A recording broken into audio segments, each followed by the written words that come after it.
2025. Welcome to the Post Morning Show, the unaffiliated follow-up to Two Ways Morning Meeting with Mark Halperin, Sean Spicer, and Dan Tarantine.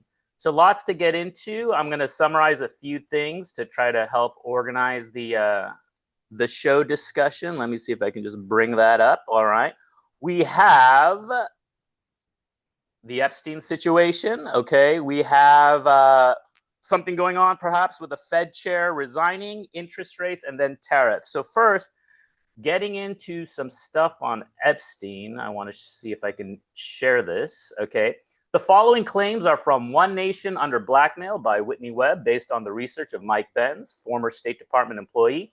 After his work for Bear Stearns, Epstein began working with a very dirty Saudi arms dealer and Muslim Brotherhood icon, Adnan Khashoggi, who financed the Iran-Contra scandal during the Reagan administration and was a major asset of both MI6 and the CIA. Epstein met Khashoggi through the man named as Epstein's mentor, Sir Douglas Lisset, who was a very big British defense contractor and MI6 agent then involved in trafficking arms from China to Iran. Lisset was also involved in the British arms deal for oil with the Saudis. The transaction created a black operation slush fund to finance Islamist terrorism. Epstein also brokered a deal to transfer ownership of the CIA's two airlines to companies he set up in Ohio. Epstein's chief skill was tax avoidance and laundering illegal money through Britain's offshore island banks for foreign state and wealthy clients. Epstein's other major client was Robert Maxwell, the father of Ghislaine Maxwell, who died mysteriously falling off his yacht. Israel gave him a state funeral. Epstein was a full-fledged member of the Council on Foreign Relations, the British Empire's U.S. outposts, trilaterals, He had major advisory roles in the Clinton administration and was advising everyone from Jamie Dimon and JP Morgan Chase to Mohammed bin Salman in Saudi Arabia to Elon Musk about tax avoidance. Both Bannon and Musk are in Epstein's Rolodex. Musk consulted him about taking Tesla private. Bannon has hours of interviews of Epstein, which he filmed shortly after Bannon was fired from the first Trump administration. This mysterious footage, which Bannon refuses to release, is generally characterized as an attempt to improve Epstein. So that was some stuff. I mentioned the book, also Barbara Boyd, Promethean Updates, just some stuff maybe that wasn't coming up. But my take is there was reporting from John Solomon, maybe about a special counsel. I've shared it before. Dan Tarantine, I think, insinuated it, that the leverage of Epstein is to pass agendas. So maybe nothing's going to happen in terms of, Epstein's clients and justice like that we're thinking about. But I would like to open it up to the group and see what people think about this Epstein situation. Peter, thank you for raising your hand. Go ahead. Well, what I think is, without going into because I haven't read, I know who Whitney, I've listened to Whitney Webb on podcasts. I've read some of her online articles. I haven't read that book, so I don't feel qualified to evaluate what it says in depth. But what I will say is observing sort of how the whole thing played out over the weekend. And, I'd had my criticisms of how Pam Bondi handled the PR around this and sort of played a role in creating this mess for the administration. Sorry, I was just reading Shamsul's comment. But now I'm distracted. No, so what I think the whole situation on Friday, when people were just absolutely losing their minds on social media, and there were these reports, which I don't ever think really were properly substantiated, that supposedly Dan Bongino had said either it's her or me. Regardless of whether or not that's true, I think that got so out of control that paradoxically, I think it made Pam Bondi's position more secure within the eyes of Trump, because when things get that hysterical, you can't responsibly indulge that. You can't let and I say this as a term of endearment in some cases, like, you can't let the lunatics run the asylum. You just can't do that. And so I think, And I think you saw, especially yesterday, I think you saw a lot of the big like the big people, the big start to go along with Trump's line of like, it's kind of time to move on from this. Um, I don't think it'll fully go away, but I think also the Democratic lawmakers who are going to try and make an issue of this are hilarious because the really obvious counter to, oh, well, we think that Trump is in the Epstein files is okay. Then why did you not release them when Merrick Garland was the attorney general and you people had the White House and both houses of Congress, right? It's just, that's not going to get anywhere. So again, I'm not I don't feel in the right position to evaluate the Whitney Webb stuff, but as far as the meta analysis, that's where I think that things are going with regards to that. Yeah, thank you for that, Peter. And great questions about why the Dems didn't do anything when they had the chance. Dean from Ohio. This is such a distraction. I wasn't going to say anything. Also this, also that. Yeah. It's just a distraction of more important things, and it's a self-inflicted wound. However, Monday morning, every one of the shows, whether it's here or the main show, I try to get a win or take something new out of it. And the principle that our communications professor, Mr. Sean Spicer, shared, that everything's got a 48 to 72 hour window of media or communication. And if unless it is fed some type of fuel internally or externally. Now, I would say if that's just gold. That is so true, probably in so many cases. I think, and again, I represent more the right center thinking.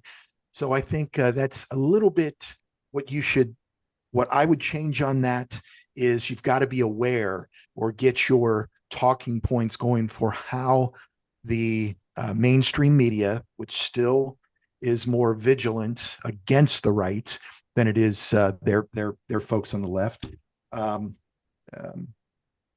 Essentially what happens is you got to be ready for how they're going to frame the issue or what they're going to gin up. I believe that Dan Bongino was upset.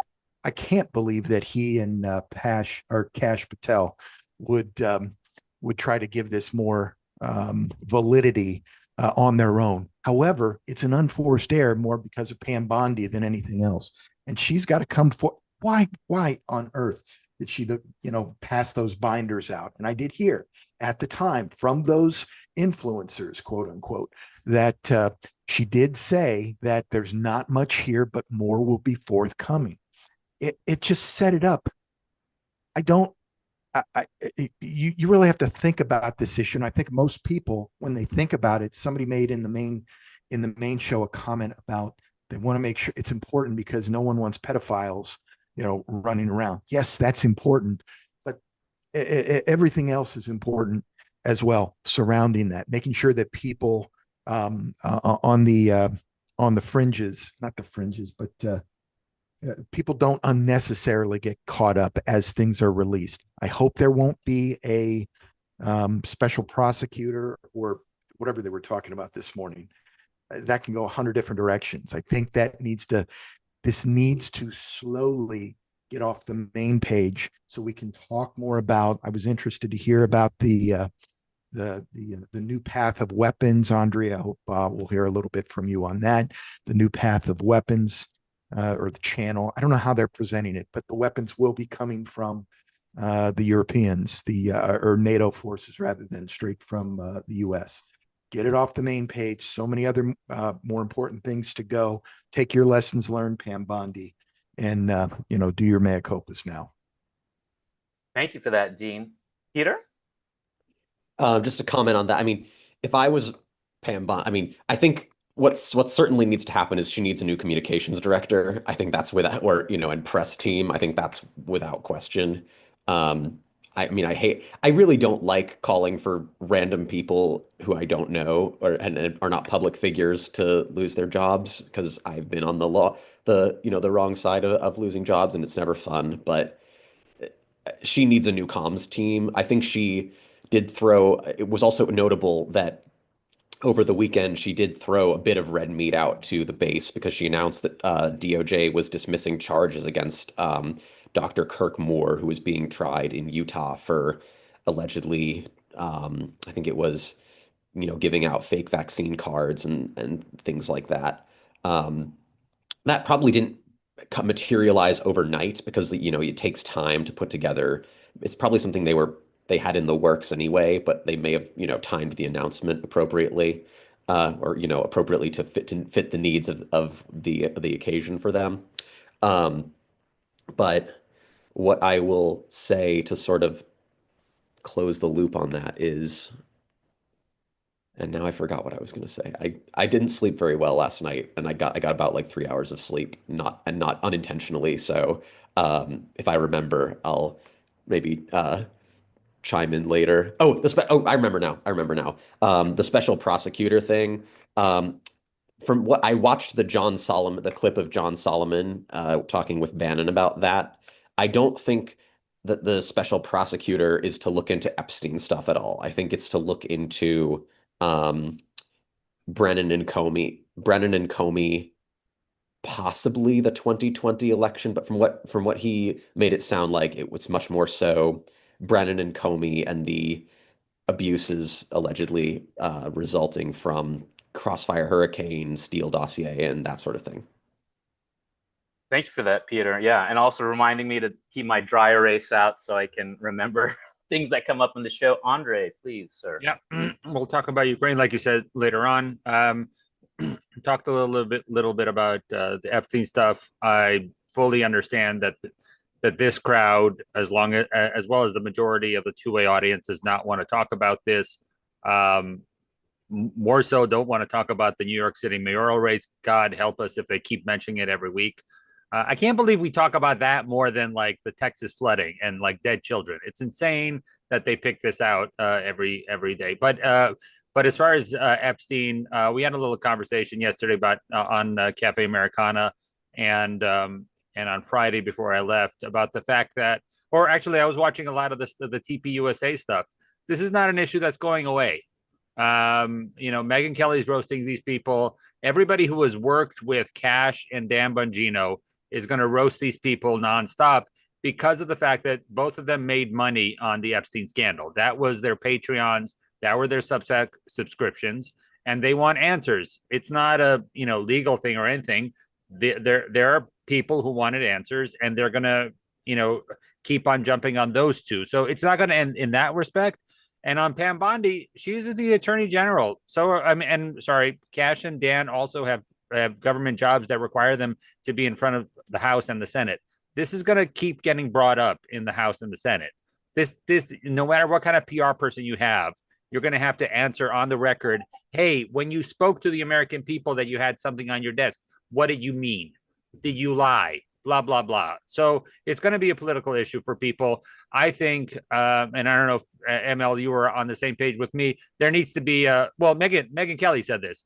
Megyn Kelly said that you need to do a press conference until you've answered every single question. I think that it should be more of a congressional hearing where both sides agree a month in advance or 3 weeks in advance. We're going to just talk about Epstein. And then she sits there, or Dan and somebody else sits there as well, for as long as Hillary had to do all the Benghazi questions. And that's the only way people are going to be satisfied, until nobody can ask another question and you just keep hammering. And Andre, what do you any opinion on Dan Turrentine's claim that Trump is exploiting or leveraging, and those are my words, the Epstein file to drive through his agenda? Exploiting the Epstein file to drive his agenda? I didn't understand that at all. Meaning that if there's stuff in the files that are on certain sitting senators or power players, then that can be, hey, if you don't get behind us, get behind support. No, I don't know. Did you guys watch Tucker's interview with George Santos? There's plenty of crap to come out about those people. So okay, all right. I'm sorry, I missed that. Raul, you're saying that Dan said he's holding. He said his word, Dan Turrentine's words are Trump is deep state now, meaning implying that the Epstein file, once you release the blackmail, it doesn't hold any power over people, right? It's only when it's threatened to be released that you can hold it over someone and say, hey, we know this thing about you, so why aren't you in line? Well, now I got to think two things. One, is it Turrentine or Turrentine? I think it's Turrentine. And second, Turrentine. I don't remember that. I don't remember that in today's show. And if it was an off, No. It was last week when it came up. I should have saved it. Okay, Peter. Yes. So to close the loop, hopefully, I mean, if people have more to say on it, I they have certainly one thing can. to say, but that's Sure, fine. sure.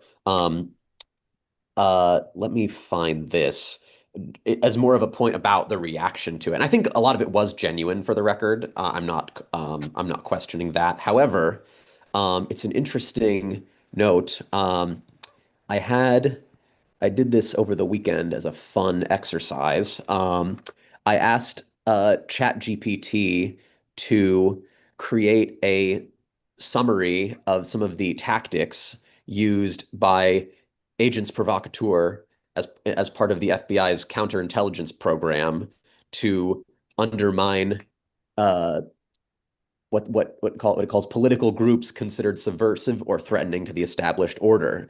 And these were the four main bullet points as far as tactics that it came up with. Number one, encourage violence or illegal activity in otherwise peaceful groups, exposing members to arrest or public backlash. Promote extremist rhetoric or positions to alienate moderates and discredit the group in the eyes of the broader public. 3, sow internal division by spreading rumors or provoking mistrust between key figures. And 4, create false personas that advanced unpopular or bizarre views under the guise of movement leadership. I certainly think at least one of those potentially applies in this situation. So make of that what you will. Thank you for that, Peter. And ML, I think to close us out on this topic. Yeah, I was gonna say, going along with the thing, there is no answer here for this mess. There really isn't. But I will say there is one thing that the Trump administration has never really used or utilized, and it could be very, very powerful from a PR standpoint. Pam Bondi doesn't necessarily need to apologize to the American public, but if she were to come out and and take the knee, take the cut, whatever you want to call it, and say, listen, we are going to have a private series of things with the victims of Epstein, and we owe a deep apology to them. Da da da da da. Whatever. That could go a long way. And as far as it goes, there's already a wing of MAGA, and that is not really MAGA anymore. That's kind of flown off, whether it's Charlie Kirk or TP, whatever it is. There's a grounding, lightning grounding rod that is occurring right now, with the Tuckers and the Candace Owens and all these other misfits, so to speak, that have been kicked out essentially of the primary part of the primary MAGA tent, for good or for ill.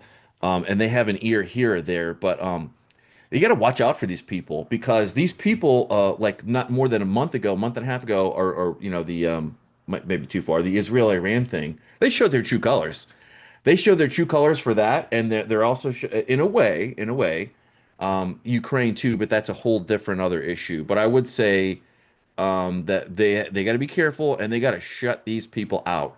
Obviously they can't shut them down or whatever, but they just have to, like, the more that Tucker Carlson and da da da da da. And by the way, his speech at TPUSA was heralded as like lefty and AOC, which is fine. But he does this every time he loses a thing. He regrips and he goes back to the working class, the American family, the family unit, all this other bullshit that I don't think for a second that he believes. He's also full of theatrics, and it's just going to continue. And I don't have an answer for a solid solution, but I will say I am disappointed in Pam Bondi. She has an opportunity to redeem herself and to figure it out or whatever. It's not going to be whatever. And Dan Bongino and Cash Patel, there are elements that are working against this thing, and we've never seen any kind of like this, like a TMZ really style kind of Game of Thrones. Not for to be the leader, but who gets to have the ear of the leader. Or and the whispers in the shadow. Forget that one guy's name in Game of Thrones who was like that guy.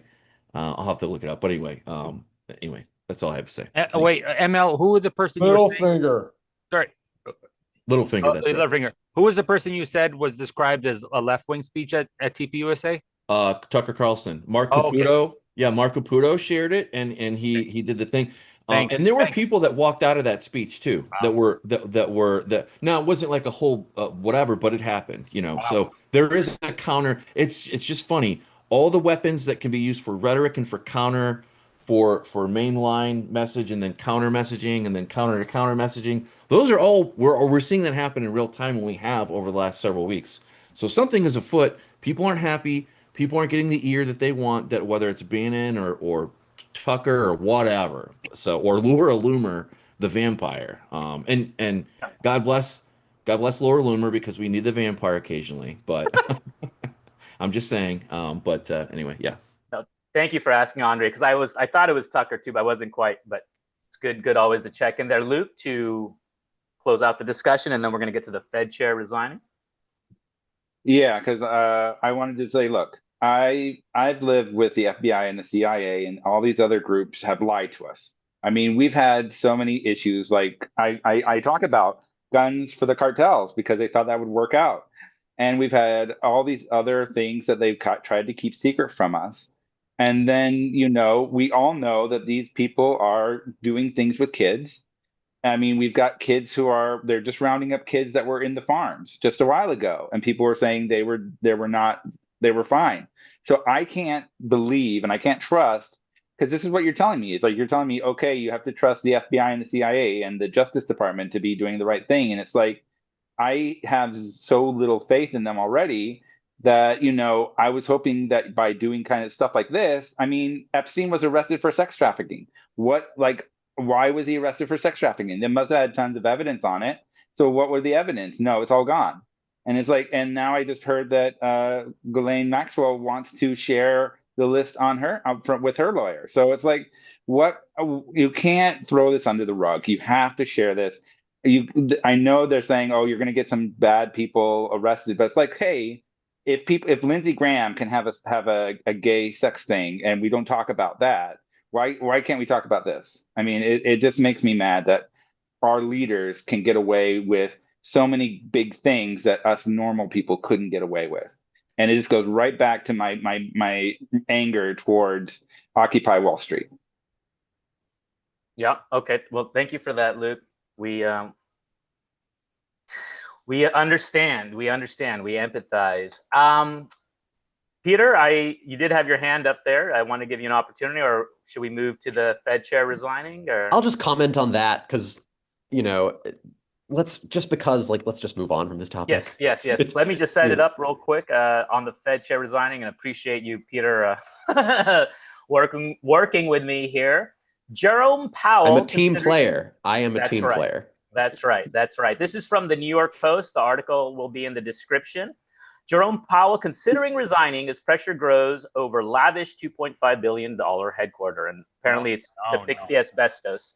A senior Trump administration official said Friday that Fed Chair Jerome Powell is considering resigning as pressure grows for an investigation into whether he lied to Congress about the central bank's Palace of Versailles renovations to its headquarters in D.C. Bill Pulte, the chair of U.S. government-backed mortgage lenders Fannie Mae and Freddie Mac, posted on X that he heard reports of Powell wavering about his finishing term without providing any evidence. I think this will be the right decision for America and the economy will boom, the former journalist and private equity titan said. My take, Powell should resign. The current rates are stifling growth. So says a buddy of mine in the oil business. Okay, that's the setup. Peter, what would you like to say? So I am going to express some skepticism of this because, and I'm looking at the New York Post article right now to see if it has anything new. But if it has quotes from anonymous sources, which again, who wrote this? Is it Divine? No, it's not Miranda Devine. I don't know who this guy is. If it was Miranda Devine, I'd maybe Oh, I take it thought you were saying, seriously. is it The spiritually author, like inspired? who has the byline on the Post thing. If it was Miranda Devine, I'd maybe take it more seriously because she does actually have, good sources in the administration. Like you see who she gets to interview on her podcast. She gets Trump. She's gotten Susie Wiles, Scott Bessent, but I don't know who this guy is. The Pulte saying he's considering resigning thing, he sourced that from his own article, his own letter. Yeah. You know, so and then so it's based on that and then a couple of anonymous sources. I'll believe Powell will resign when I see it. So that's really kind of all I think needs to be said about that. Thank you for that, Peter. Andre? Yeah, this is nonsense because, like Peter said, it's not sourced to anything. Pulte is a sensible person, but he's doing what a lot of people do and just basically blowing smoke and doing this article because Donald Trump reads the Post and he likes to read things that make him happy. So even the scandal that they're talking about is something that Powell already addressed like 3 weeks ago in front of Congress. So this is not a new thing. This is something that has already been there. So they're just repeating stuff in hopes that it makes Trump happy. There's nothing to this at all. Andre, did you catch? I heard Dan Turrentine saying that Trump could fire Powell if he wanted. How does that work? Did anyone catch that? That's not going to work. It'll be another, major crisis that'll end up being something that Republicans don't want under a Democratic president. I mean, it's there was conversations last week asking if they could have Bessent be the Treasury Secretary and the chief of the Fed. It's all nobody in finance wants this. So they're just letting Trump grumble about Powell. In the meantime, Powell is just, trying not to have sky high inflation. So, okay. Thank you for that, Andre. Duke?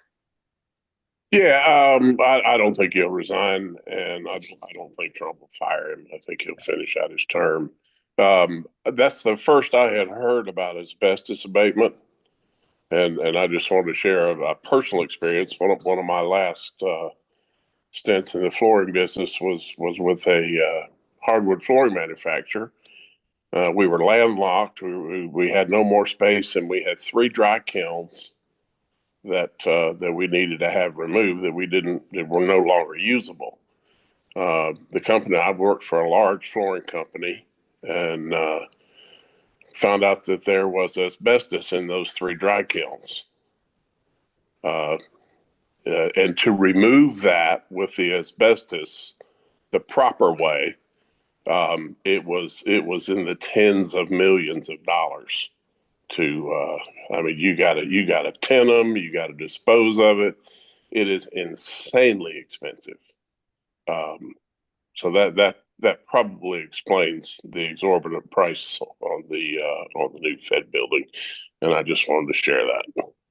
Okay, thank you, Duke. Appreciate that. Shamsul, our friend from Kuala Lumpur. Big one on the Treasury issue. Just a bit of it. Yours is at 4.5. Singapore Monetary Authority has theirs at about 1.6. Ours in Malaysia is about 2.75. Australia is at 3.85. I always look at Singapore because I think the way they handle things are pretty even keel. So, ask yourself what's so special that yours is 4.5. Okay. We're going to move into that right after this. What do you think, the Shamsul, about Powell? What's his timeline? What do you see his time horizon? How much time he's got? I really don't know. I did a bit of research on the Constitution a bit. Apparently, he's not supposed. He can't be fired. So so how are you gonna actually? I asked in the chat during the two-way. How is he gonna get? How are they gonna pressure him to move on?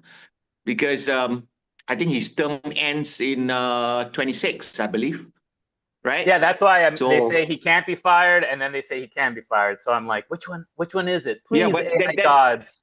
Tell us. That's why I was a bit perplexed when Mark says that, you know, he's going to be pushed out. I said, how? How is it going to get pushed out? Can anybody answer me? Can somebody enlighten the group? Thanks. Thank you for that, Shamsul. Peter. Oh, sorry, Andre, you had a... I just wanted to say, so this month, because they're trying to push Powell out this month, Trump appointed additional people onto something called the National Capital Planning Committee to review the renovations at the Fed. And their main line of attack is that there was an approved capital plan, and by law you have to stay with the approved capital plan. And so anything that was added as an alt or anything after the fact would be reason to make this guy resign. So they're clearly looking at any kind of bureaucratic mechanism to have a scandal. And apparently Powell has reached out to have an independent auditor or something take a look. By the way, none of this is taxpayer money. That's the Fed funds itself through fees and stuff. So, all right, Peter. So, but my best understanding of the legal angle of whether the president can or can't fire the Fed chair is based on the fact that there's this case that's been making its way through the courts about presidential firing authority called Trump versus Wilcox, which is about, I mean, the specifics is Trump fired the various appointees to the National Labor Relations Board and the Merit Service Protections Board. And now that case hasn't been fully decided on the merits yet, but like as we've seen in many instances, this administration, a liberal district judge granted, I believe this is how it happened. They granted an injunction that got appealed to eventually to the Supreme Court, and they didn't rule fully on the merits of the case yet, but they basically vacated the injunction, said that those people are still fired. And one of the reasons they gave is that the case is likely to succeed on the merits. So that's a pretty good indication of how it'll go in the end.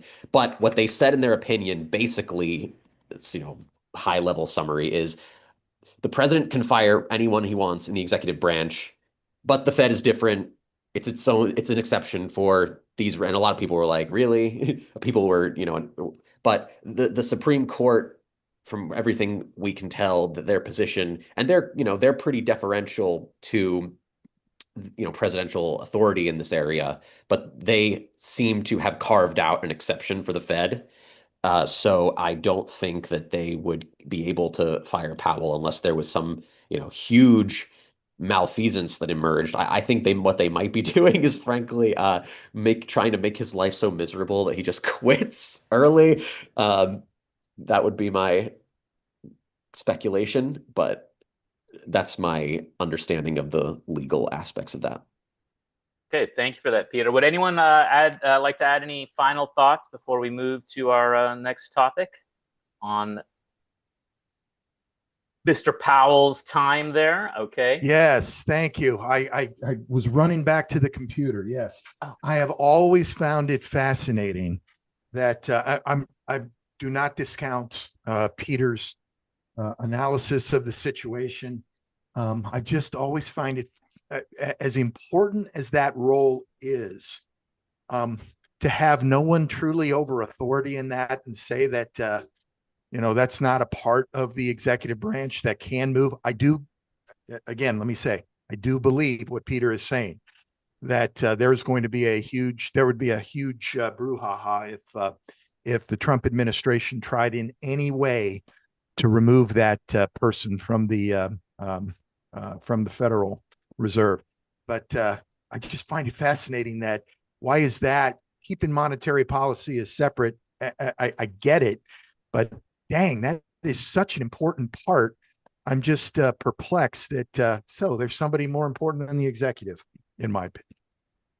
Right, we should be voting for that person then, right? And that's kind of the joke there. Yeah, no doubt. When do we get a vote for that guy, right? And I think that rounds out our discussion on that topic, which leads us into the next topic about the rate drops. Are they coming? What is happening here? So sorry, let me back up. The links are in the description. Most Fed officials see rate cuts coming, but opinions vary widely on how many. Meeting minutes show. This is from CNBC. Fed officials diverged at their June 17th to 18th meeting about how aggressively they would be willing to cut interest rates. They were split between concerns over tariff-fueled inflation and signs of labor market weaknesses and economic strength. Minutes from the June 17th, 18th meeting released Wednesday show that policymakers largely held to a wait-and-see position on future rate moves. The meeting ended with Federal Open Market Committee members voting unanimously to hold the central bank's key borrowing rate in a range between 4.25 to 4.5%, where it has been since December 2024. My take, the rate drops are coming. The question is how soon? I also take issue when they call it a central bank, because it's not a central bank. It's a central billing house. That's what it's based on, the London billing house there. But, you know, potato, potato. Folks, on the interest rates, Chancellor, you mentioned some rates before. Would you mind refreshing us on those comparisons? Now, looking at Singapore, 2.6%. Hold on.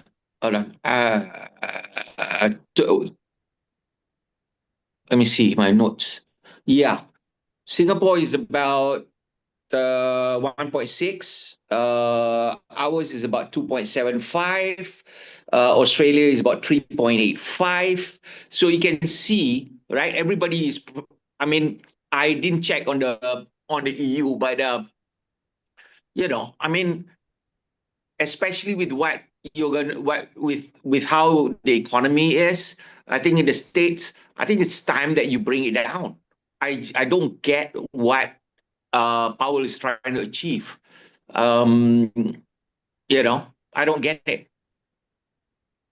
Yes, interest rates, maybe not the most sexy topic, to use a word. Is but, it? So, Is I mean, it? Oh, sorry. Sorry, I was going to say, is it? To be honest, yeah, I agree with you, Rahul. I mean, yeah, I found the auto pen story going to be a bit more juicy coming down the road. But anyway, Dean, go ahead, please. The only question I've got is it more because of the uncertainty with tariff policy? We saw how crazy the market went not too long ago. Listen, I'm way out over my skis here in this on this particular topic, but with that much volatility, I'd rather see slow and steady change from in our monetary policy from Powell. So I guess I'd like to see the guys stay, and would just like to understand the direction a little bit more. But I can certainly see, until tariff policy has been set, or at least better defined than what I've seen it to this point, I could see that Powell would be a little bit twitchy, as much as a Fed chair would get at this point. Yes. Thank you for that, Dean. Peter? Well, on the tariffs thing. Yeah. No. Before we get to tariffs, if you don't mind, your final thoughts. I don't have really anything to add on Powell. Oh, on the interest rates? Okay, yeah. let me just set us up. It's not my area. Not your cup of tea. Okay, I'll just set up the tariff discussion really quick here. Yeah. Let's see. This is from NBC News. Trump readies blanket tariffs as he brushes off inflation worries. This is the quote. We're just going to say all of the remaining countries are going to pay, whether it's 20% or 15%. We'll work that out now. Trump told NBC News' Meet the Press moderator Kristen Welker in a phone call. Blanket tariffs are currently set at 10%. My take is the process is working itself out. And Peter, go ahead. Yeah, I think so. And I think, frankly, I think that we're sort of in the death throes of whatever's left of tariff alarmism, because, the cataclysmic predictions that people had in early April have not materialized at all. Inflation has gone down. The stock market is even up today now. There was the report over the weekend that we ran a June budget surplus of $27 billion, which is only the first time since 2017 and only the second time since 2001, I believe. So I think that, Trump feels emboldened to have a more, to keep them at a more, like, it strengthens his hand for negotiations because he can say to people like, look, I can keep them at this level, and these negative consequences that people are predicting have not materialized. They can only say so much. Like, I don't think Powell will get fired. I don't think he'll resign, but I do think that um, if as this continues, he can't keep saying, "Oh, I'm not cutting rates because of tariffs," because the tariff talking point as an inflation driver is going away. Like, you can only say, "Oh, well, the tariffs will really cause inflation to go up this month." You can't say that for an infinite number of months, right? Like, that's just not sustainable it's not a sustainable narrative.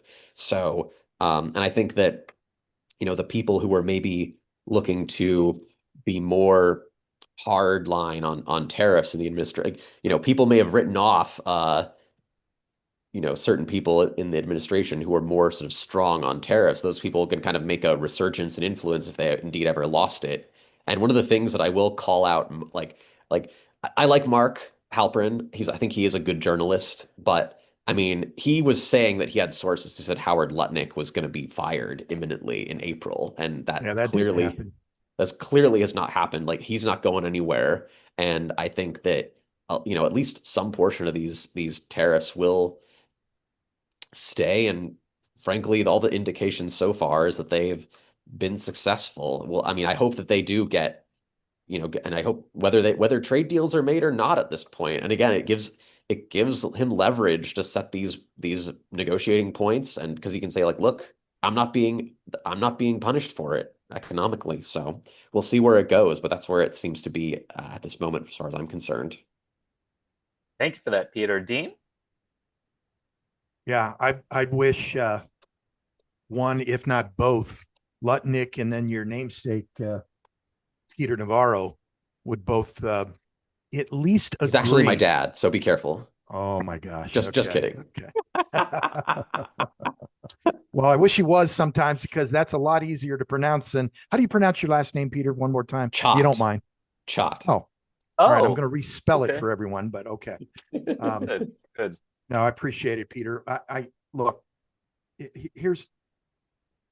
I don't understand what the policy is. I got into it with Hogan Gidley at one point. It was just very frustrating when the markets went crazy, and so did the policy. But what was more frustrating is, at the same time, you had Navarro, and I don't know whose policy is which, but Navarro and Lutnick, one of them was saying that we're going to raise revenue with this policy. The second one was, we're going to drive down other countries' tariffs with this to go to more of a net zero type of market. And who knows, maybe both can be true, but can we all agree that there is uncertainty? I mean, especially with Trump, there is, and he's my guy. I voted for this, but there is a lot of uncertainty and direction when he says day after day, well, no, I could raise it by, 50 points or whatever the case is. So that leads me to, I guess, go against what I was saying before. And I'm glad somebody is steady Eddie and not making sudden movement in the Fed chair seat at this point, until we figure out what the policy is. Hey, to be truthful, if he would have gotten done the 90, all these deals in the 90 days that he said, and maybe we're in that area, maybe we're not, Trump, that is, then, maybe I'd be a little bit more critical of the Fed chair. But for right now, I see enough instability, because can anybody tell me what the policy of the Trump administration is, other than we're going to use tariffs as a economic weapon? Okay, I think, Dean, you set up Shamsul perfectly for that. Shamsul. Okay. I said this before, but I'll just quickly try to wrap that up. I think the 10% baseline is something that basically is an import tax. All right. So tariffs by its own, it's not the whole economic theory of what he's trying to do. It's There's a lot of mechanics involved.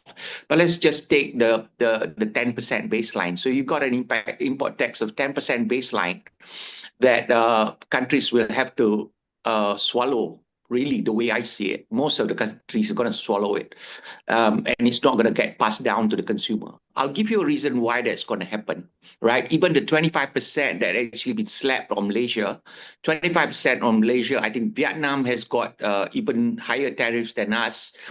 And think about this, right? Let's say clothing material or what do we call this? Clothing and textiles. All right, you got to compete with, who do we compete with? We compete with Vietnam, we compete with Thailand. So, when you've got competition, you have to be the lowest price to the importer, right? That's one. Let's say palm oil. I got to compete with Indonesia. Okay. How am I going to get my importer in the States to actually swallow that tariff? I got to compete with Indonesia. Okay, semiconductors. I got to compete with Singapore. I got to compete with Taiwan. So these are the things that actually, if you look at it, right, I can understand totally from a business standpoint what he's doing, and his timeline, as far as I can see, what he's doing, it's a negotiating timeline. And he's just wrapping it up. The administration is wrapping it up one by one, and it's being done. I don't see it as something that actually is going to be a feature that's going to drag for another 3 or 4 months. It doesn't matter. The more difficult one, actually, if you ask me, right, is China. That's all. Canada is going to fall. Australia is going to fall. The Western Europe is going to fall. Just watch. That's all I'm going to say. Just watch. Thank you. Thank you for that, Shamsul. Out of Kuala Lumpur, Malaysia. Alan? To Shamsul's points, I do agree with him. He talked on a different episode about, the people absorbing the costs, the businesses absorbing the costs. They're going to absorb the cost because it's a cost of doing business to do business in the United States. If you don't eat the cost, you're not going to be competitive. So they're going to eat the cost of the tariffs. And to Peter's point, the surplus of, what was it, $26 billion surplus in June of 2025, as opposed to a year ago, we were $71.5 billion in deficit. So we brought in $100 billion more than we did the year before. Like that's the math of this. And it's not all one policy, it's little policies working together for the United States to succeed economically. And my last point is America is Sam's Club. If you want to shop at Sam's Club, then you need to buy the membership. It's the easiest, simplest form of wrapping your head around these things. So those are my points. Thank you. Thank you for That's that, a Alan. great Yes, line. Great line. if you want to sell on the flea market, you got to pay the lot fee. That's flea market economics. Peter? I agree with everything that Shamsul and Alan just said. They put it, Shamsul, you put it better than I could have, I think, at a macro level. I do, and then going back to the budget surplus stuff, I do think it's very funny that these libertarian types or Elon Musk, who supposedly care so much about budget deficits, it's been absolute crickets from them whenever it's come to the the fact that these tariffs have brought in this budget surplus, or the fact that even the CBO is projecting that over 10 years it will bring in $3 trillion in revenue. I think that's pretty funny for people who are supposedly such deficit hawks, and yet they're opposed to tariffs. That's really, the other stuff people already kind of laid out better than I could have. So that's my main addition there. Thank you for that, Peter. Are there any other final thoughts on tariffs before I add mine? Okay, well then I have my MICA, which stands for Make India Clean Again, which is debatable if India was ever clean, how far we have to go back for that. But I'm not joking, guys. Just imagine your lives without high quality paper towels, without that bounty paper towel, the quicker picker upper, okay? Because it's like, you know, you have to then deal with rags and cleaning rags. So if President Trump, if you're listening, please open up the Indian market to bounty paper towels. The Indian people will love you for it. Modi will love you for it, right? And it will also drive up innovation, because then Indians will wonder, why can't we produce such high quality paper towels in our country? Okay, I mean, this is a real thing. Of all the things our family from India took back to, you know, was like a suitcase full of bounty paper towels. So go figure. I was going to go in one way or another, but with who we have in the room, the auto pen story, if folks have any comments on the auto pen. Okay, I got a note to go to Ukraine. Is Andre available, though? That's why I wasn't sure. I was going to drop a message in the chat. I'll ping him now. I'm here. Sorry, I'm just working on another project. Yeah. We understand, Andre. If you would, Dean, did you want to ask your question again to Andre about Ukraine? Yeah. This is not. Listen, all editors for some reason drop the Ukraine Russia story to the DEF block for some reason. I'm curious overall, Andre, if you feel that's what the United States has been doing because of lack of news or lack of interest. But my real question is, after what was said today with on the main show, the morning meeting show, different way for the weapons, both defensive and offensive weapons, to come in that channel. Any thoughts on that channel, Andre? And what do your sources tell you about how fast it's happening, how slow it's happening? How's that? Choose your own adventure there. Considering I haven't had much sleep in the last 24 hours, there's plenty of news people who are covering this. I missed the first 5 minutes because I was on the 9 o'clock, like the top of the show at 9 o'clock on News Nation. I'm going to do a half-hour debate tomorrow on a European channel about Ukraine stuff. I'm just, it is still, it is in the last 24 hours, top of mind. Mark Rutte just walked into the White House. So the Secretary General of NATO is talking now. There's going to be some kind of announcement after the fact. If you're talking about weapons and everybody's asking me about, well, there's new weapons. There's no new weapons. It's the same weapons we've always been talking about. This is just about a package to increase it. So there's nothing necessarily new about the kind of weapons we're going to send it. The system will be different. We're going to be, as Trump said numerous times over the weekend, he wants money for these weapons, especially the Patriots, which are the most expensive. Those are going to be paid for.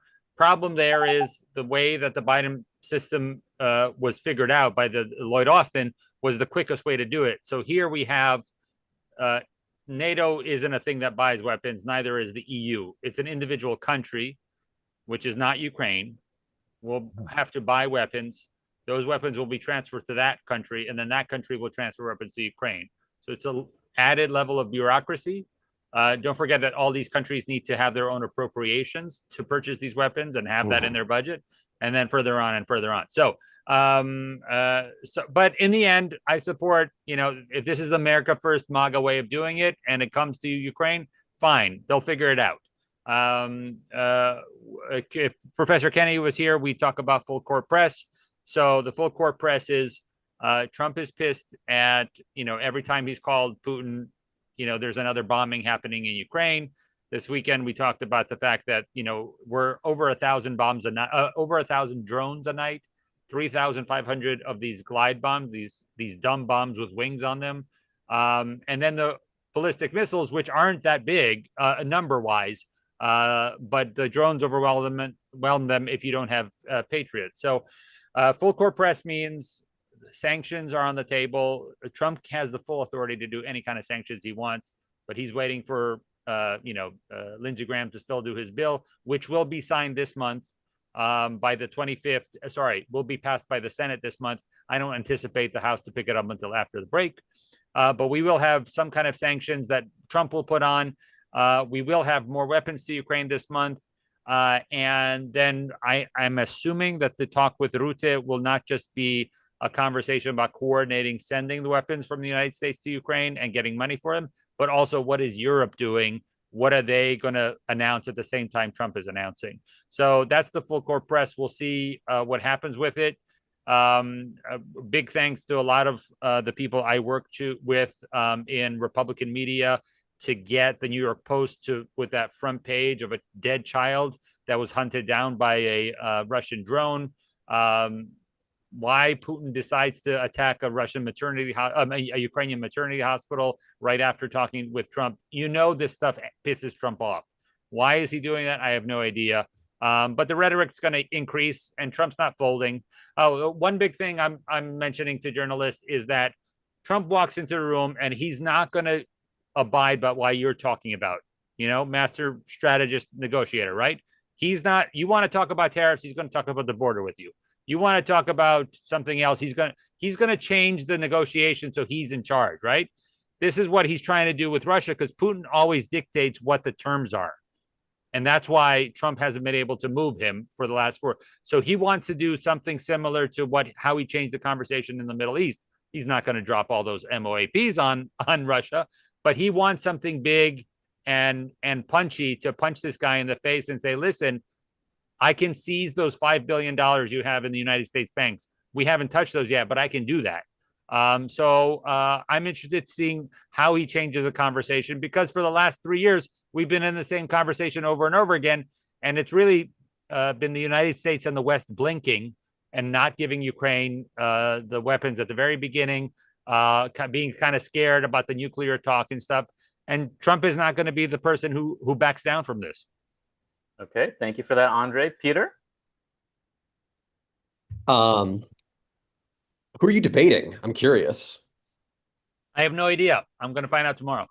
Ooh, what channels? I want to watch. What channels are going to be on? That's going to be. It's not going to be live. It's usually pre-taped on TRT World. So it's usually somebody from Russia and somebody from Europe, and then me. So I'll send you guys a link. I think it usually. Interesting. I think they edit it together by Thursday. So. And these I hope you get some weapons sleep. Are all. Are they all still? I mean, because there hasn't been a new appropriate. Like these are all from what's already been from money that's already been appropriated under the Biden bill. Is that correct, or is that something else? Is that sort of additional?